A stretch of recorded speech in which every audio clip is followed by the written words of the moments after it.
Hello, everybody. Today you're going to meet a man who spent years of his life inside the Transcendental meditation movement, learning how to fly. Did it happen? Stay tuned.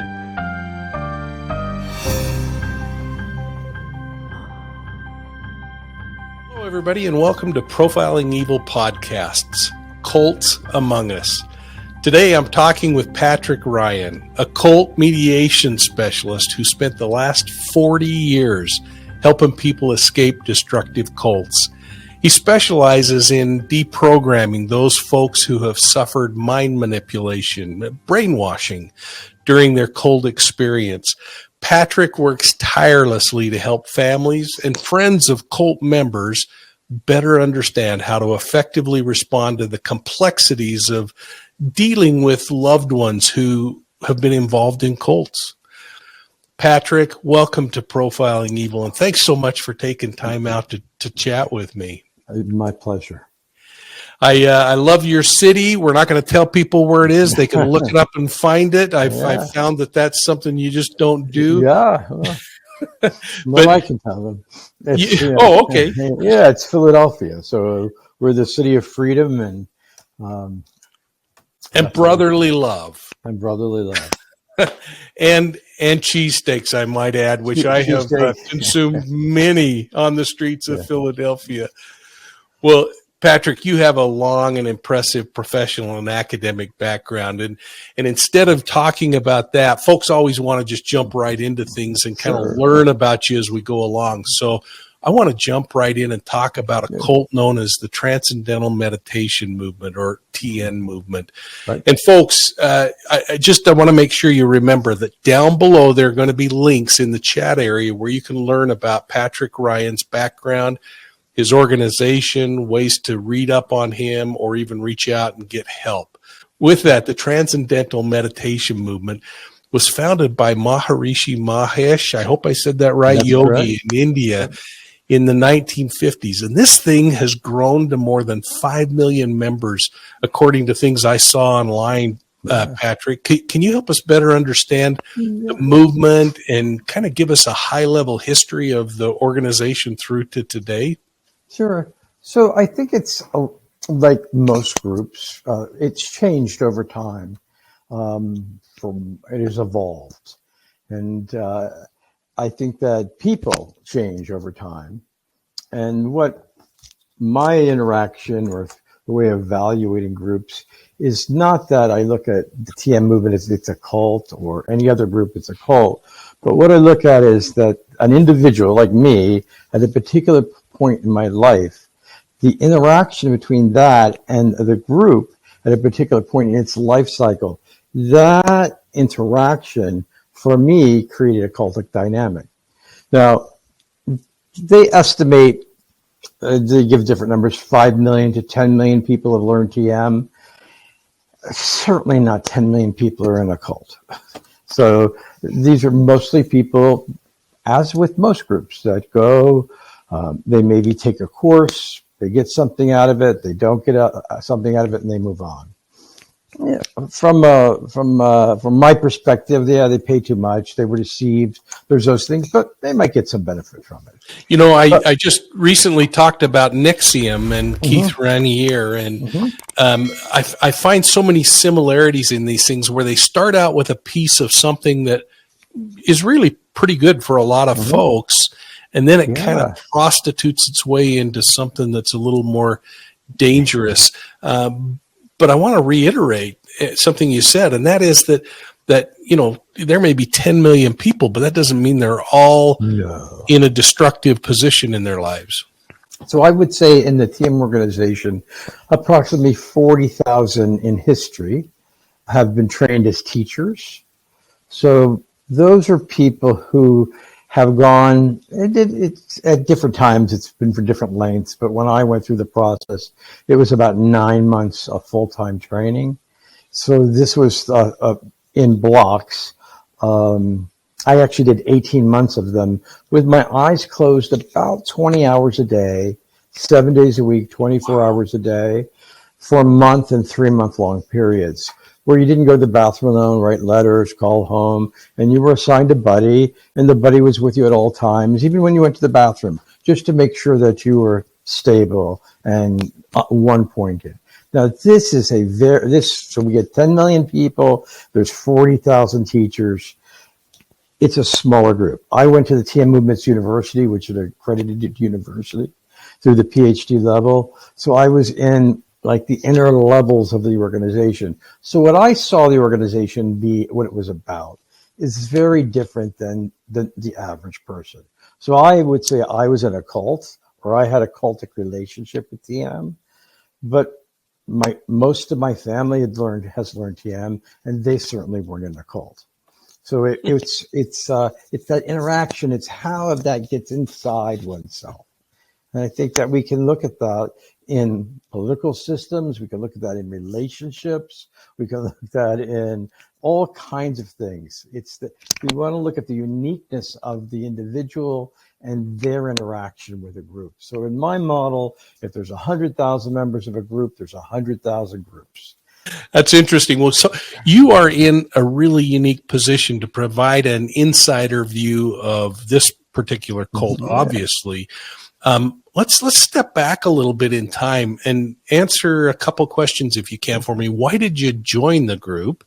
And as you answer that, help the people understand a little bit how you joined the group. Sure.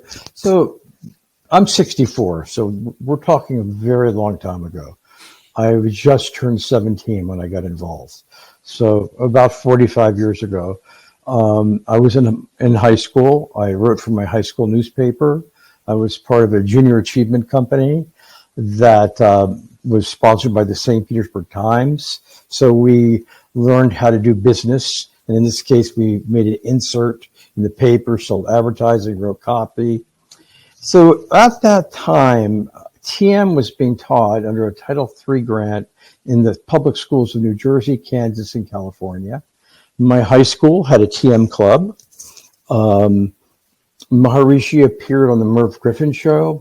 Many people won't know what that means, but that was the talk show of the era. He appeared with Mary Tyler Moore, Clint Eastwood, Grandma Walton, a whole host of people who had been involved in TM. And the editor at the paper suggested I go write a story about it. Because TM was advertised at that time as something that would lower blood pressure. I'm from St. Petersburg, Florida. The population's a little bit older, so blood pressure was something that would got people's attention. So I went in to write the story. Here I am, just about 17-year-old kid, and the Philadelphia Phillies spring train in Clearwater, right next to St. Pete. And the man who taught me to meditate taught athletes. So here I go in to a center that was very business-like, people in suits and ties. And there's athletes. These are famous people. And it was kind of exciting, and I was just exposed to these ideas that I'd never considered. So I bit the bullet, and I paid the $55 to learn. And you learn on a Saturday, and then you have $55. Back back when we were 17 was that was a lot of money. Yeah, that was about a month's worth of work. I worked at MacDill Air Force Base. So I went. I took the course. I was given my secret mantra. I went through a ceremony, and soon after that occurred, the teachers. I was young, and most of the teachers and the people involved were in their mid-20s, and they encouraged me to go on an advanced course, a week-long course, and they actually offered to pay for it. And so I did that. It was at a university in Florida. And the person who taught the course was Prudence Farrow. So that's Mia Farrow's sister. Okay. So if you know Beatles music, there's a song, Dear Prudence, Won't You Come Out and Play? This was written about her. She had gone, she was in India, and she said, I'm just going to go in my cave and meditate until I get enlightened. And they wrote the song, Dear Prudence, won't you come out and play? It's a brand new day. So, for a young person, you get there was famous people, there were athletes, there were Nobel Prize winners. And I started volunteering at the center, and the guy who ran the local hospital, a physician, came in with his family, and I was instructed to do certain things, to tell people, like when they come in, take your shoes off. A lot of people didn't want to do that. Now do this, now do that. I was taught in very specific ways of essentially how to move people and prepare them for this process. So I was exposed to something that was just so exciting. It was a time when we have to go back to, this is the Vietnam era. People had numbers. We were talking about world peace and stopping. It was a time of transformation. It was a different time than we live in today. And so for me, it was a quite exciting thing. So I came home from this week-long course, and I informed my parents that I was not going to the University of Florida, that I was going to be going to the Maharishi International University.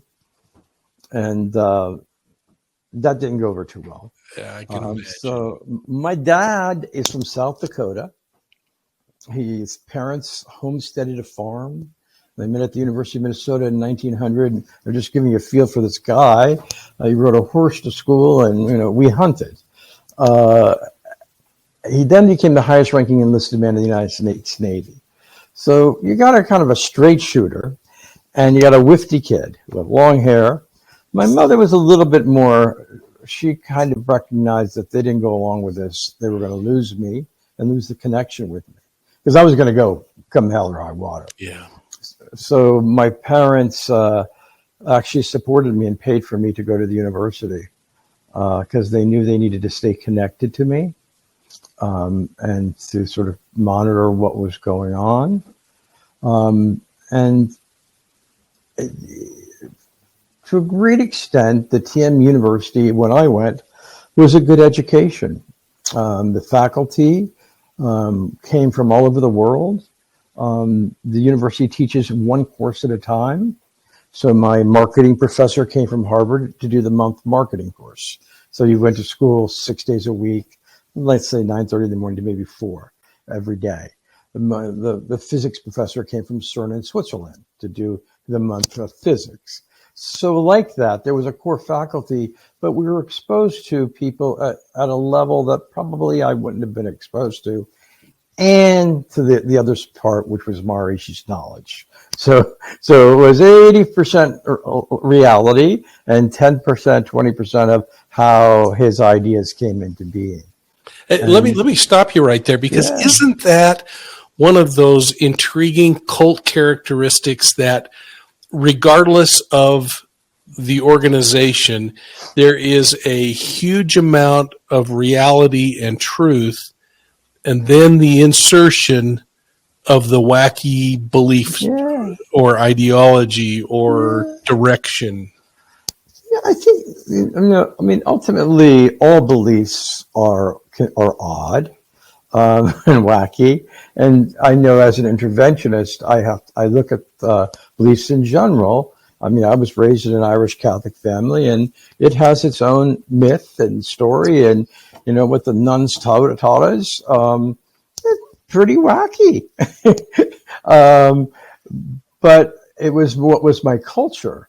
What happened is I was introduced to a different culture. And so I started participating in another culture. And those cultural rules, I wasn't prepared for. And so there was always something good. And there was the sense of we were going to change the world and improve ourselves. The people in the group are good people. But it did take a turn. And you mentioned something else that I found during the years that I've investigated cults and studied different cults, is then this other piece that you just mentioned of a sense of elitism, that you are part of this army that's going to change the world. Yeah. And you just got to do these things in order to stay in the elite group. There's a study done by someone from the International Cultic Studies Association. They did an instrument to ask people who were former members on all kinds of variables what they thought about the group.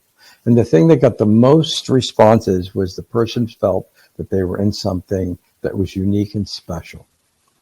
And so I have a good friend, and he referred to our experience as being in a prison of specialness. And for me, that really explains it. Initially, we had total freedom. And then that total freedom became between here and here, and here and here, and here and here. But all along the experience, our internal experience was we could do anything we wanted. But the options were being limited in a unique way and in a reasoned way. This is how you're going. We have a very limited time on this planet. This is an opportunity right now where you can advance spiritually. And the TM movement went from being very corporate to Maharishi announcing that you could have supernormal powers. And wow. Okay, we gotta pause right here because that talk about a cliffhanger. Yeah. I just want to let everyone know, for those of you who are just joining, I'm speaking with Patrick Ryan, a cult mediation specialist who spent the last 40 years, folks, helping people escape destructive cults. We're talking about his personal experience inside the Transcendental meditation movement, and you're going to find this story fascinating. Now, Patrick, before you answer that question, I also want to spring back because the investigator in me has this note written down about you had to take certain oaths of secrecy when you joined the groups. Give me a little sense of that. You don't need to go too deeply, but I don't think that the oaths were, too big. It was simply that what you agreed that what you learned in this private session, you would keep private. That this information was unique, and so we did sign a lot of legal forms that prevented us from talking about the things. But it was really, as they described it, to preserve people's innocence, other people who wanted to take the course. There wasn't so much oath. Now, when you become a teacher, that's a different story. There is an oath to Maharishi and to Gurudev and to the holy tradition. But again, this is a small group of people. But when Maharishi announced this thing that people could have these powers, these supernormal powers, specifically to levitate, walk through walls, become invisible, read minds, listen to the utterances of all animals. I mean, just name it, you could have it. And these perfections, they were called, or cities, was a shift, because up until about 1975, when people talked about these supernormal powers, they're listed in the Yoga Sutras, the text of Maharishi Patanjali, an old text.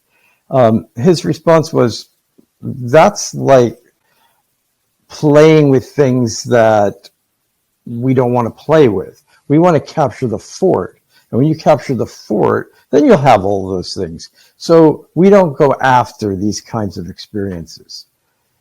But there may have been some, money issues, who knows? And Maharishi started offering these courses. And first it was very secret, very elite. To get permission and be accepted was very difficult. You were interviewed extensively, and then you were accepted onto the course. And I remember all the people that had told me, and let me tell you, this was the Lieutenant Governor of Pennsylvania at that time, Scranton. Brian Josephson, a man who received the Nobel Prize in Physics for tunneling in 1964. These were not just like slouches. These are like people, and they're up on the stage saying, I was in Switzerland, I took the course for 6 months, and I can levitate. And in the published literature, it said the body lifts up, moves 6 foot forward, and gently comes to the ground, and that we're moving in the direction of actually flying through the air.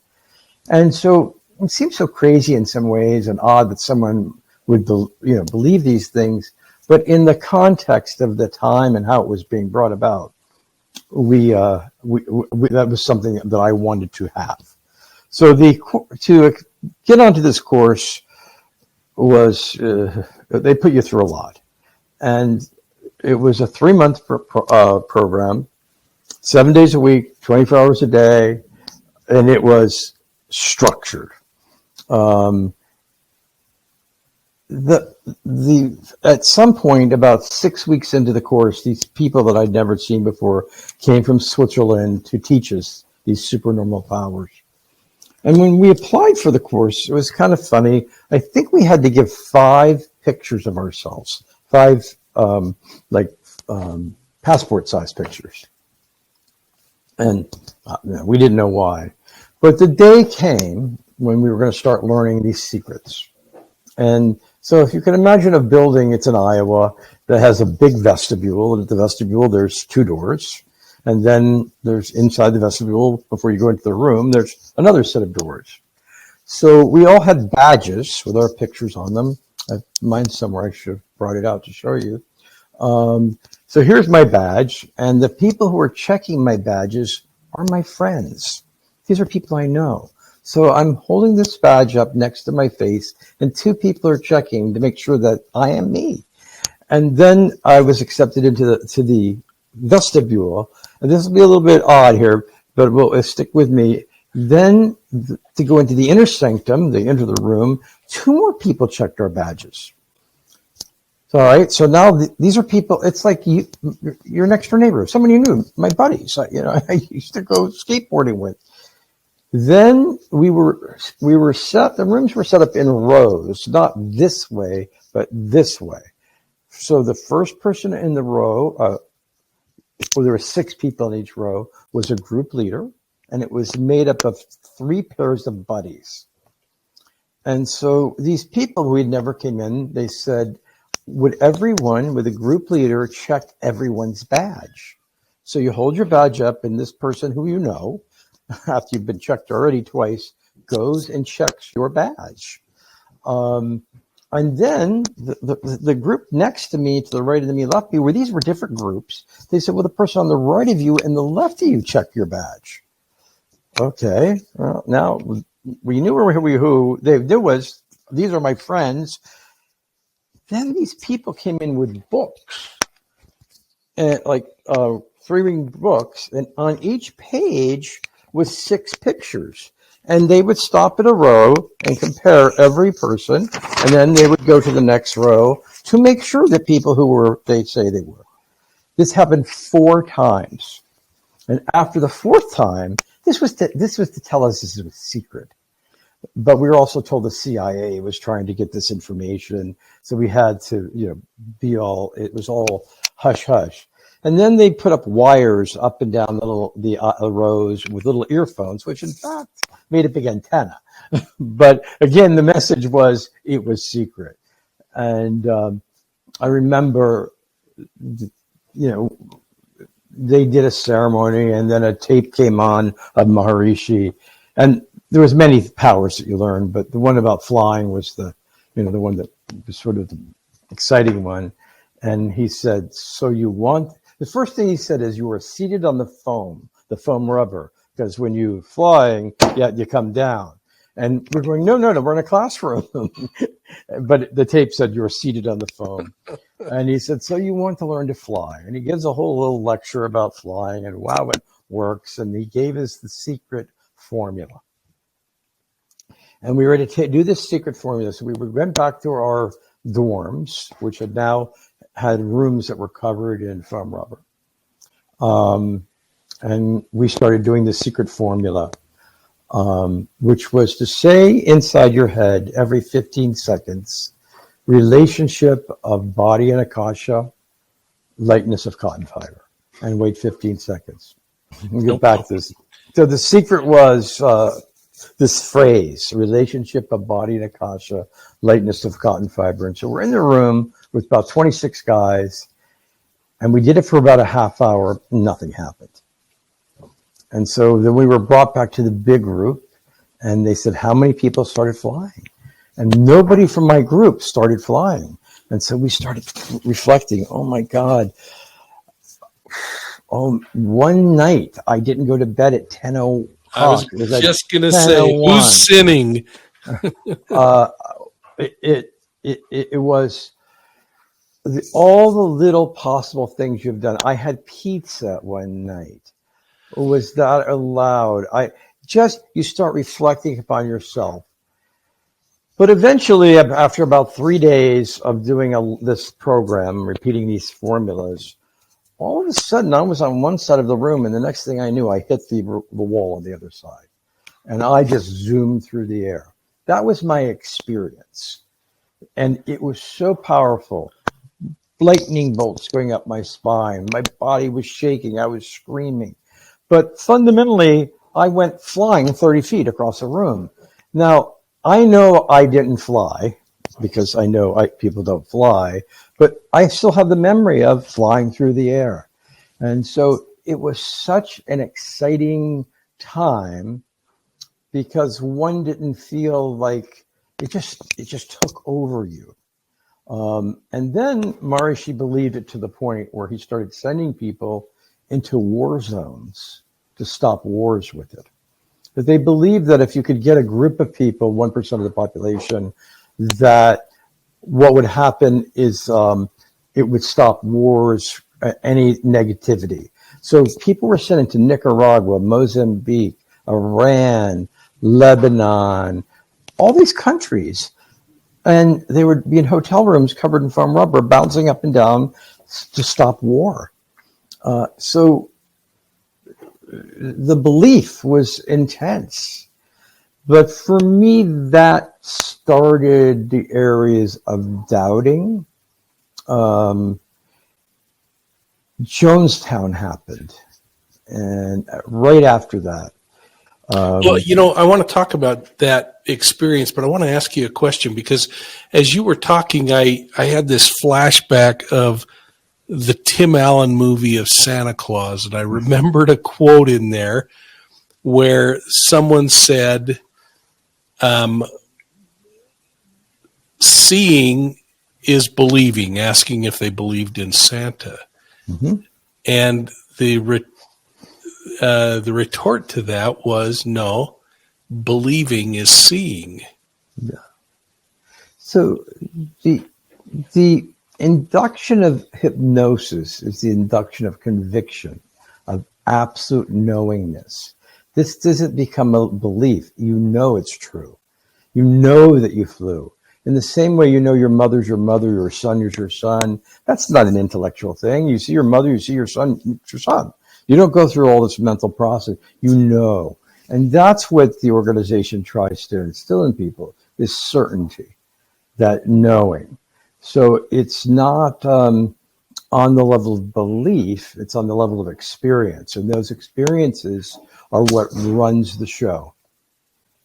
So, people will often ask, how and why does someone get attracted to a cult or a bizarre ideology?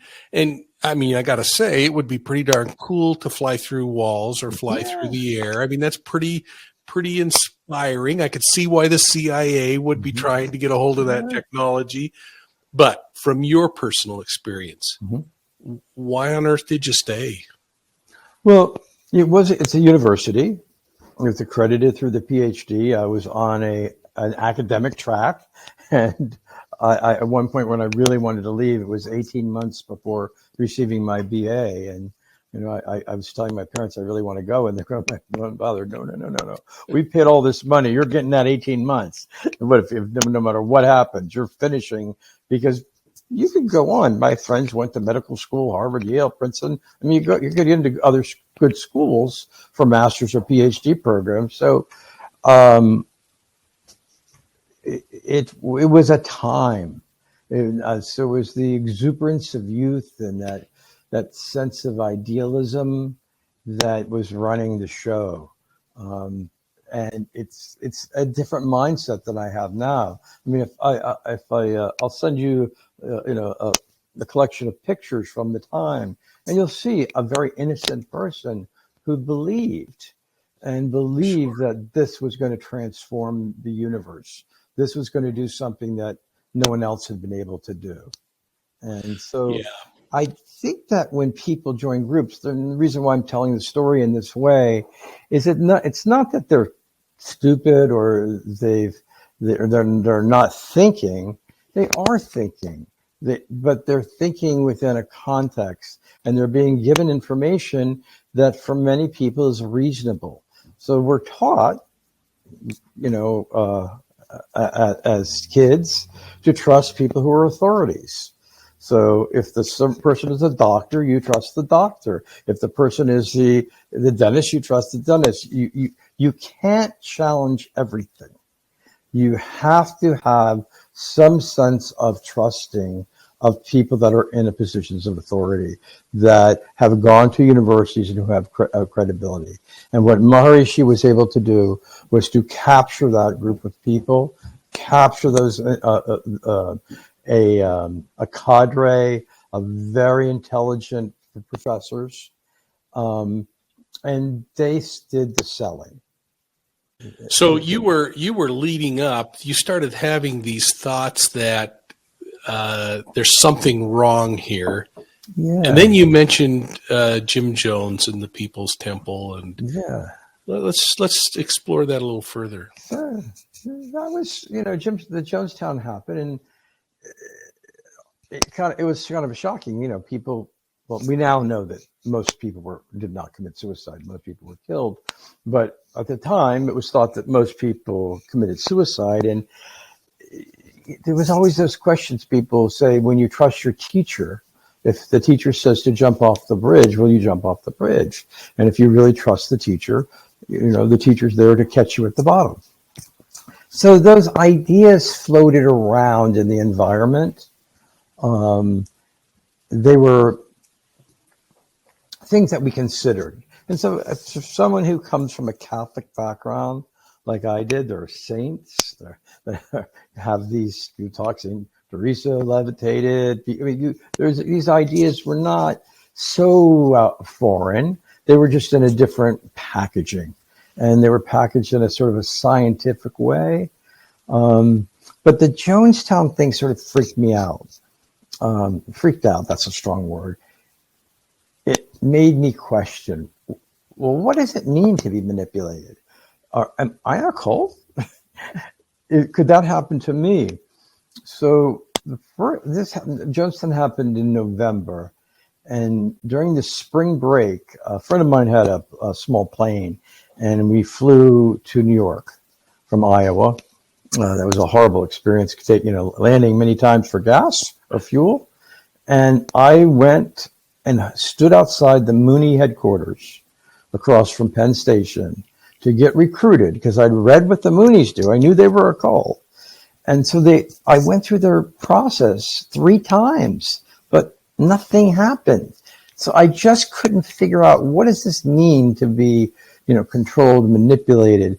So the books that were written in a way that maybe the layman could understand them. They said that in the Unification Church, there's bad diet. Well, we had gourmet food. In the Unification Church or other cults, you have sleep deprived. We had to be in bed at 10 o'clock. We had to get 8 hours of sleep at night. This was not an option. It was a requirement.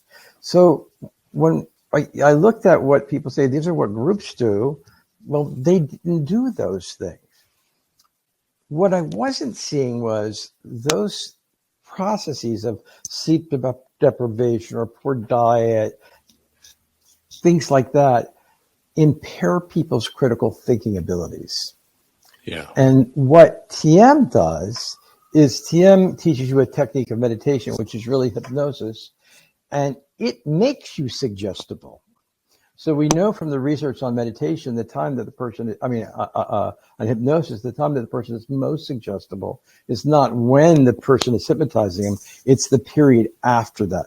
That's when their mind is a little slackened off, their critical thinking is a little slackened off. So the structure is we meditate and then hear a lecture, and you receive the information less critically. In a group that chants, we chant, and then we read the scriptures. There's some activity that makes somebody open up, and then you listen. So what I was missing, the part that I was missing, is that what on the surface, and I understand why people who write books say these things, groups do these things. You want to put them in nice categories. Our group just didn't do those, but they accomplished the same thing in a much more effective way. Well, folks, we're going to return to my discussion with Patrick Ryan, a cult survivor, deprogramming specialist, in just a moment. If this topic is interesting to you, I want to invite you to read my book, Deceived, an investigative memoir of the Zion Society cult. Deceived chronicles my investigation and ultimate takedown of a religious cult that committed more than 4,000 sexual assaults against women and children before we arrested the 12 kingpins in the group. The real story, though, is how some of the 32 victims rose above the abuse and built productive lives for themselves. And as you're listening, you can see that that isn't an easy thing. The book explores cult recruiting tactics and how seemingly intelligent people can be convinced to commit crimes. So look into it. You can get signed hardbound copies of Deceived at profilingevil.com, or you can get paperback and ebook versions on Amazon. But let's get back to our discussion with Patrick Ryan on the Transcendental meditation movement. So this experience at the university led on to myself moving to Philadelphia to create a community of people who were like-minded that would meditate together. And after I was in Philly for a couple of years, my father called me up one day. And said my sister had joined a cult. And he asked me to come and talk to her. So I have 4 older sisters, and she had joined a Christian group, the Way International. And everyone who criticized her, she cut off. That was the end. And my dad said, I think you can reach her. And I'm like this perfect Hindu kid. And I'm like, I'm not going to go talk to this crazy Christian sister of mine. It's just, she's a nut, Dad. And he said, she's going to take my grandchildren to Ohio where they're going to be beaten. I'm asking you to come talk to her. And I think you can reach her. So we went back and forth, and he finally pulled the card and he said, look, I've supported you in every desire you've ever had in your life. You wanted to do skydiving, you did it. You wanted to, whatever it was that you wanted to do, I was there. And you wanted to go to the Maharishi, and I supported you. And I'm asking for you to come talk to your sister. So I flew to Florida. And in that week, right before going, I started reading all these books about groups. And my father was funny. He said, there's some things about TM that are in them, so don't read those chapters. And of course, I read those chapters. But ultimately, I got my sister to come back to Philadelphia into my own home, and this woman came to visit us, who I explained to my sister was somebody who would have been a high-ranking member of the Way International, a particular Bible-based group. And this lady came. Her name is Lois Patton. She was lovely. She came into my house. We sat, and she started talking to my sister in a very kind and gentle way about what her experience was and how manipulation can take place. Doesn't mean it always does. What does it look like, or what are different ways that it's done? And as she was doing that, I was going, oh my God, that's what they do to me. And so as the 2 or 3 days went on, and for talking to my sister, I could see what happened to me. Had someone gone and talked to me directly and said, you're being manipulated, there was no way you would get in. But because it wasn't focused on me and it was focused on this Christian thing, and it was so outside of what I believed, but I could hear, I could understand. And so after the 3 days, I gave myself permission to ask the questions that were questions you weren't supposed to ask. And I knew that if I asked those questions, I would be in some way shunned from the group. I wouldn't be able to take advanced courses. but I wanted answers to those things. Because if this is about enlightenment and sovereignty and becoming truth, well, then it should stand up to examination. And so I began asking the hard questions. And I asked them of those people who were professors who are no longer there. And it took a bit of time to find them. And they told me their stories. And their stories were compelling.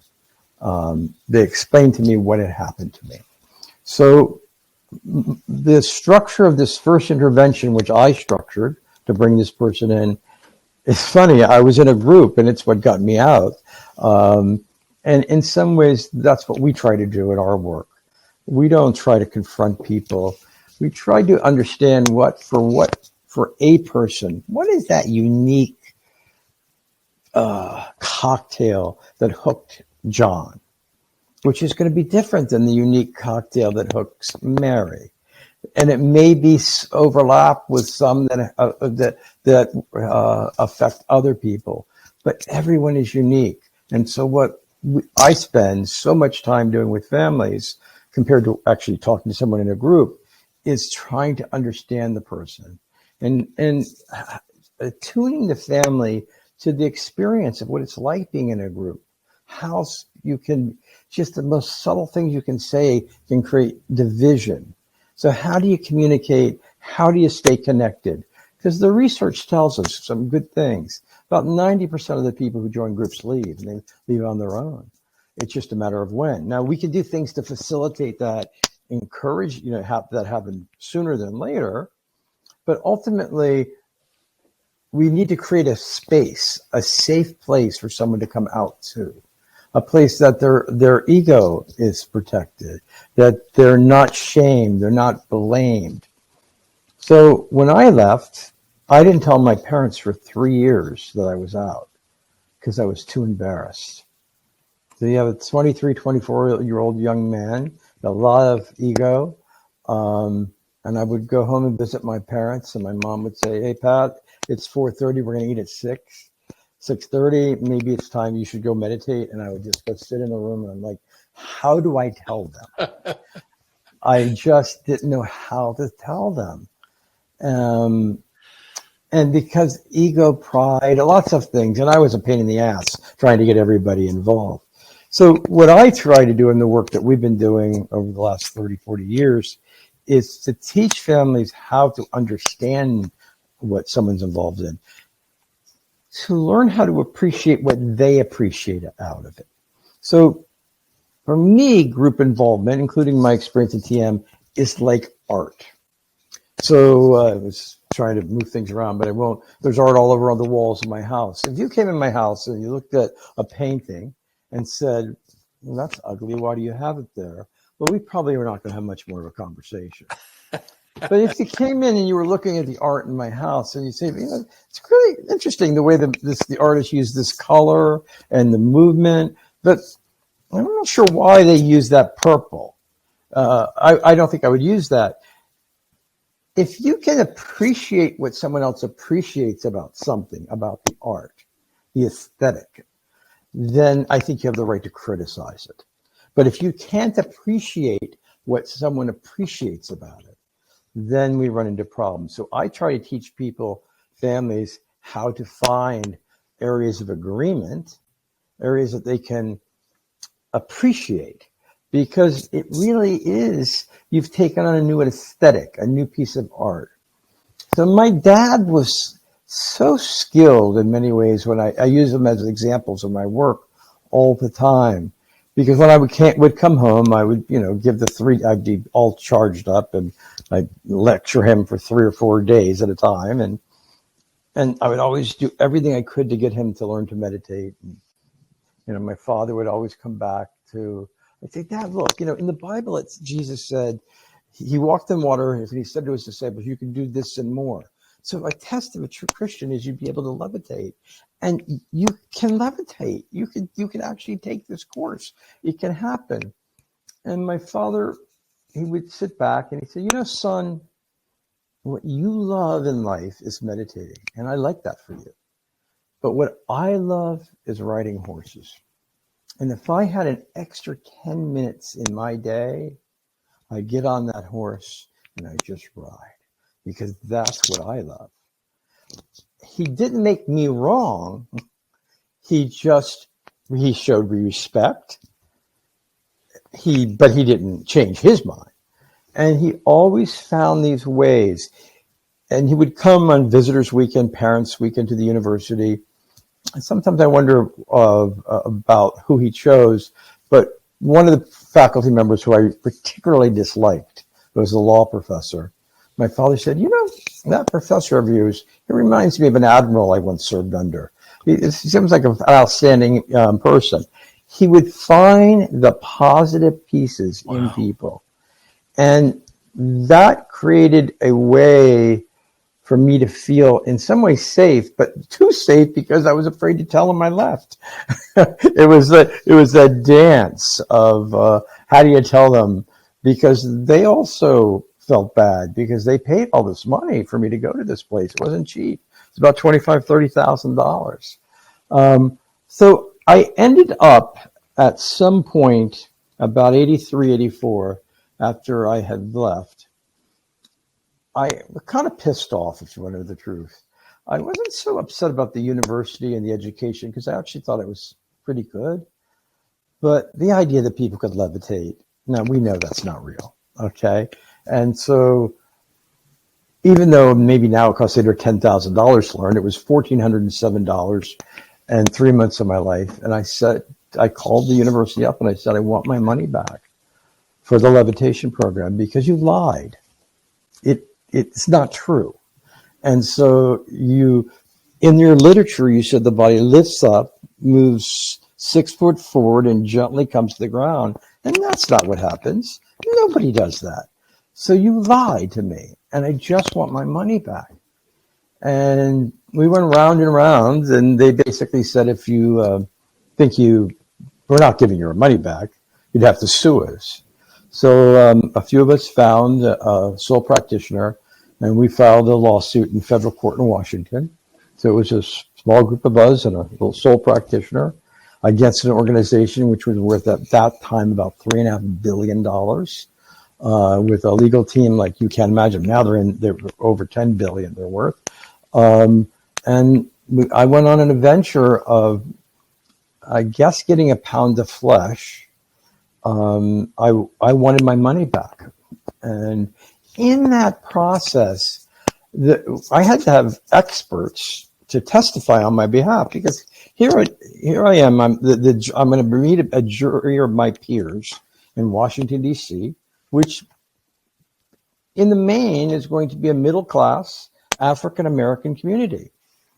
And why would they give a white kid from a privileged background who went to college money because they thought they could learn to fly? Why would they do that? And so we had to learn how to explain what happened to us. And there was 2 people that really helped me do that. One was Dr. Margaret Singer, and the other one was Dr. Charlie West, who really took us through in a really dignified way how things happen. And not no shaming, no blaming. I remember Margaret Singer, I was at her house and sitting having tea and coffee with her, and tea and toast, because she always did that. She was going to be my expert. And she said, I think, and she said it in this way, sort of not looking at me, I think that, there might be some hypnosis going on in the group. And I said, well, that's not possible because the research says in the first chart of this is that TM lowers your metabolic rate and hypnosis raises your metabolic rate. Okay. She said, now, if I was going to hypnotize you, you know what I would do? And I'm like, no. And she started telling me this story. And then the doorbell rang and a colleague of mine, Joe Zimhart, came in and she said, why is Pat laying on the floor? And she said, oh, he didn't think he could be hypnotized. And I just wanted to show him he had a vulnerability. She wanted to show that I had this openness to things and that vulnerability that openness that allows people to go into those states also is something that's tied to creativity. They go hand in hand. So in sense, the more creative you are, the more suggestible you are. And she taught me that lesson. And that lesson has stuck with me for my life. To understand, when I go to a movie and I sit down and watch it, at the end of the movie, I don't always remember what the movie was about, but I'm in there. I'm there. It's real for me. And so that's, began in some sense the work I do. I thought as you were talking of a song that a friend of mine wrote called Bits and Pieces. And the premise of the song was that we are bits and pieces of everyone that we ever knew. Mm-hmm. And some things made us stronger. Some showed us our weaknesses. And that we just keep looking forward with hope and determination. Yeah. And so please tell Joe Zimhart hello for me. I will do that. And you know what? I'm working on a book right now, and the concept of the book is to refocus one's life, to recover from your experience, and to learn how to thrive in life. That we don't have to live our lives always recovering. We can move on. We can graduate from these experiences, and we can take them, and they can become part of our lives, and they can be a rich part of our lives. It's not always a bad thing. When that book is finished, we need to have you back on, Patrick. Yeah. Where can people learn more about you, the TM Free blog, and Intervention 101? Yeah, so the place that I think is the easiest is cultmediation.com. And then we have a daily newsletter that goes out from cultnews101.com. So there's Cult News 101 on Facebook, on Instagram, on Twitter, on Reddit. It's a website, and it's a daily newsletter. So I can send you the link, and people can sign up. You get about 3 summaries of articles a day and about this field that we're in. That'd be perfect. Send me that information, folks. It'll be down below in the chat section. I want to thank Patrick Ryan for taking time out of his busy schedule to talk about the Transcendental Meditation movement, but most importantly, cold influence and the hope that can be found in the deprogramming process, the hope that can be found for family members who are wondering, how do I communicate with my loved one without offending and pushing them away, but giving them something to think about in a very constructive way that might help them. Let's do a show and talk about that one thing.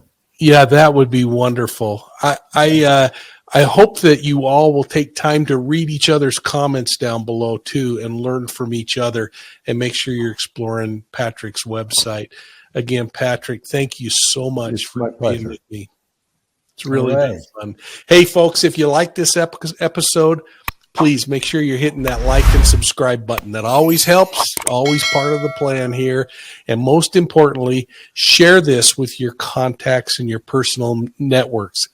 I can't think of many people that don't know someone in their network of associations that hasn't been influenced in some way, either negatively or positively, by a cult belief system. So you can subscribe to Profiling Evil podcasts on your favorite podcast platform. And folks, if you're interested in a little bit more about the criminal profiling and the investigative analysis process, I hope you'll look at our Profiling Evil Academy. You can do that by visiting Profiling Evil on YouTube. And again, look for us on YouTube, Instagram, Facebook, and Twitter. And thanks again. We'll see you all soon at the next crime scene.